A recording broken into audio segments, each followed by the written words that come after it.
నిన్న మార్నింగ్ సల్లూరి మల్లేష్ అనే అబ్బాయిని వెల్గటూర్ అనే మండల కేంద్రం ఉంది. ఆ మండల కేంద్రం దగ్గర పెదవాగు బ్రిడ్జి అంటారు.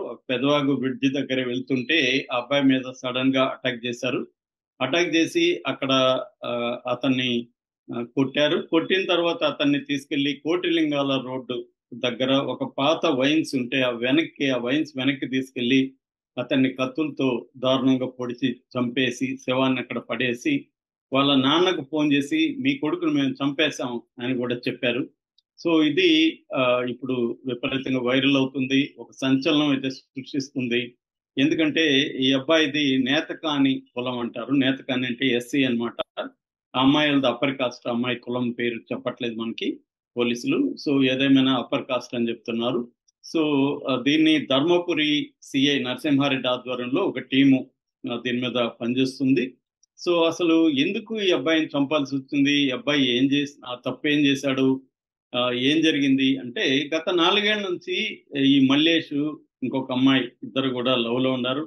మల్లేష్ ఫోటోలు వీడియోలు చూశాను నేను. అతను చాలా స్మార్ట్ గా ఉన్నాడు.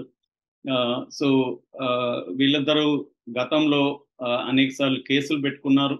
ఈ అమ్మాయి తండ్రి మీద గతంలో ఇతని మీద దాడి కూడా జరిగింది. ఇంతకు ముందు కూడా తండ్రి ఇతని మీద దాడి చేశాడని చెప్పి ఇతను వెళ్ళి పోలీస్ స్టేషన్ లో కేసు పెట్టారు. కేసు పెడితే అప్పుడు అతను ఎస్సీ ఎస్టీ పెట్టడం వల్ల అతను బెయిల్ రాకుండా 3 నెలలు జైల్లో ఉన్నారు అమ్మాయిల ఫాదరు.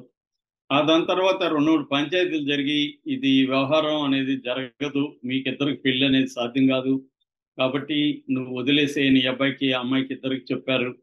సో తల్లిదండ్రుల అనుమతి లేకుండా ఒక దళితుడిని ఆ అమ్మాయి పెళ్లి చేసుకోవడానికి వాళ్ళు ఇష్టపడరు అని ఊరు పెద్ద మనుషులంతా చెప్పడంతో వీళ్ళు సైలెంట్ అయిపోయారు. ఇదంతా కూడా కిషన్ రావు పేట అంటారు విలేజ్. కిషన్ రావు పేటలో జరిగింది. దాంతో ఈ అబ్బాయి సైలెంట్ గా ఉన్నాడు.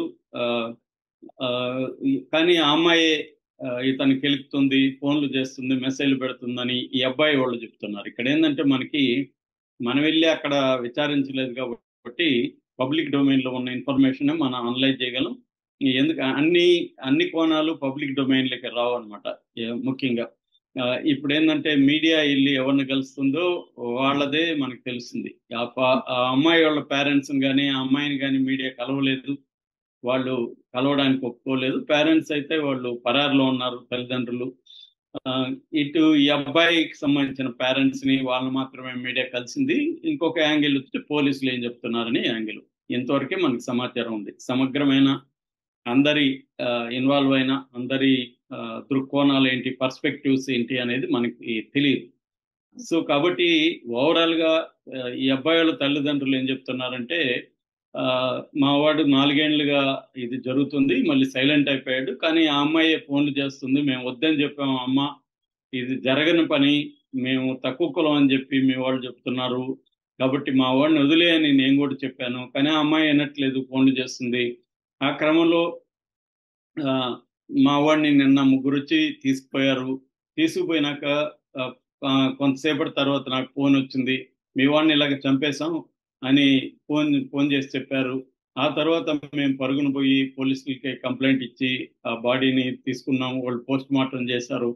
సో ఇప్పుడు పోలీసులు మాకు ఏం చెప్తున్నారంటే, మీరు రాజీ పొండి, మేము ధర్నా చేద్దాం అనుకున్నాము, వాళ్ళని పట్టుకోవట్లేదు పోలీసులు అని చెప్పి ధర్నా చేస్తామంటే పోలీసులు మమ్మల్ని బెదిరిస్తున్నారు. నువ్వు ధర్నా చేస్తే మీకు డబ్బులు రావు, మామూలుగా అయితే మీకు ఎస్సీ దీని కింద నేను 7 లక్షలు ఇప్పిస్తాను డబ్బులు గవర్నమెంట్ నుంచి, నువ్వు కానీ ధర్నా చేస్తే ఆ డబ్బులు నీకు రావు, నీకేమి న్యాయం జరగదు, కాబట్టి సైలెంట్గా ఉంటే నీకు డబ్బులు ఇప్పిస్తాను అని ఎస్ఐ మధ్యవర్తిత్వం చేస్తున్నాడు, మమ్మల్ని బెదిరిస్తున్నాడు, మాకు డబ్బులు వద్దు, నా కొడుకుని ఇంత దారుణంగా ఎదిగొచ్చిన కొడుకుని ఇంత దారుణంగా చంపేశారు, నాకు న్యాయం జరగాలి అని తండ్రి ఏడుస్తున్నాడు. ఈ యాంగిల్ మాత్రం మనకి అర్థమవుతుంది. ఇటు తల్లిదండ్రుల వైపు నుంచి పోలీసులు చెప్తున్న ఇన్ఫర్మేషన్ ఏమంటే, ఈ అబ్బాయి నిన్న వెళ్ళి ఆ అమ్మాయి వాళ్ళ ఇంటి ముందు గొడవ చేసి ఆ అమ్మాయిని నన్ను పెళ్లి చేసుకోవాలి అని నా కూతురిని వేధించాడు అని వాళ్ళు చెప్తున్నట్టుగా పోలీసులు చెప్తున్నారు. మామూలుగా ఒక్కొక్కసారి ఏం జరుగుతుందంటే చంపేసినాక దానికి తగిన కారణాలని ప్లాన్ చేసుకుని చెప్పే పద్ధతి కూడా ఒకటి ఉంటది. సో అంటే ఎందుకు చంపాము అంటే ఏదో ఆవేశంలో, అంటే వాడు వచ్చాడు మా ఇంటికి వచ్చాడు, గొడవ చేశాడు, ఆ గొడవ వల్ల మేము ఆవేశంలో పోయి వాడిని చంపేశాము అని చెప్తారు. రేపు కోర్టులో నిజానికి కానీ కోర్టులో సరిగ్గా కానీ కేసుని ఇచ్చేస్తే ఇట్లాంటి కారణాలు ఏమీ నిలబడవు అక్కడ. ఖచ్చితంగా ఇది దారుణమైన హత్య, పట్టపక్కలు చేసిన హత్య. ఆ హత్య చేసింది ఎవరనేది కూడా ఫోన్లో వాళ్ళే చెప్పారు. కాబట్టి అన్ని రకాల సాక్ష్యాలు క్లియర్‌గా ఉన్నాయి. హ్మ్. కాకపోతే ఏందంటే ఇక్కడ నేను అనేక సార్లు చెప్తుంటా. ఇండియాలో క్రిమినల్ జస్టిస్ సిస్టమ్ అనేది డబ్బు, పరపతి, అధికారం ఉన్న చేతుల్లో బందీ అయిపోయి ఉంటది. వీళ్ళకి శిక్షలు పడడం అనేది వెరీ, వెరీ, వెరీ రేర్ అన్నమాట. ఎందుకంటే ఇప్పుడు ఎఫ్ఐఆర్ దగ్గర నుంచే డైల్యూషన్ మొదలు పెడతారు పోలీసులు. ఎందుకంటే మామూలుగా అయితే పోలీసుల మీద ఏ ప్రెషర్ లేకపోతే వాళ్ళు నీట్‌గా కేసుని బిల్డప్ చేయగలరు. కానీ వాళ్ళ మీద ప్రెషర్ గాని, లేకపోతే ప్రలోభాలకి పోలీసులు కొంతమంది, అందరూ లొంగుతారని నేను చెప్పను. కొంతమంది లొంగే అవకాశాలుంటాయి. అలాంటప్పుడు ఏం చేస్తారంటే ఎఫ్ఐఆర్ దగ్గర నుంచే వాళ్ళు ఆహ్, బలంగా చేయకుండా చేసుకుంటూ వస్తారు. ఇక్కడేమో పేరెంట్స్ చూస్తే ఎడ్యుకేటెడ్ లేదు. చాలా పేదవాళ్ళు. వాళ్ళ ఇల్లు, వాకిలి చూస్తే తెలిసిపోతుంది మనకి పేదవాళ్ళు. సో, ఇదే పరిస్థితి. నేను చాలా మందికి చెప్తుంటాను. ఈ పరువు హత్యలకు సంబంధించి మనం ఖచ్చితంగా ఇది పరువు హత్య అనకూడదు. కుల దురహంకార హత్య అనాలి. అవన్నీ కరెక్టే. కాకపోతే ప్రాక్టికల్‌గా గూడా ఉండాలి. ఈ జనరేషన్‌లో నేను చూస్తున్న ఇదేందంటే వీళ్ళకి అమితమైన ఫ్రీడమ్ వచ్చేసింది. ఆహ్, సంబంధాలు పెట్టుకునే దానికి ఛాన్సులు బాగా పెరిగిపోయినాయి. రెండో ఒక ఫిలాసఫీ గూడా వచ్చింది. ఇంతకుముందు అమ్మాయిలకి కనీసం వేరే అబ్బాయిలు ఒక ఇద్దరు, ముగ్గురు అబ్బాయిలతో ఒకేసారి అఫెయిర్ పెట్టుకోకూడదని ఒక ఫిలాసఫీ ఉండేది. ఇవాళ అదేం లేదు.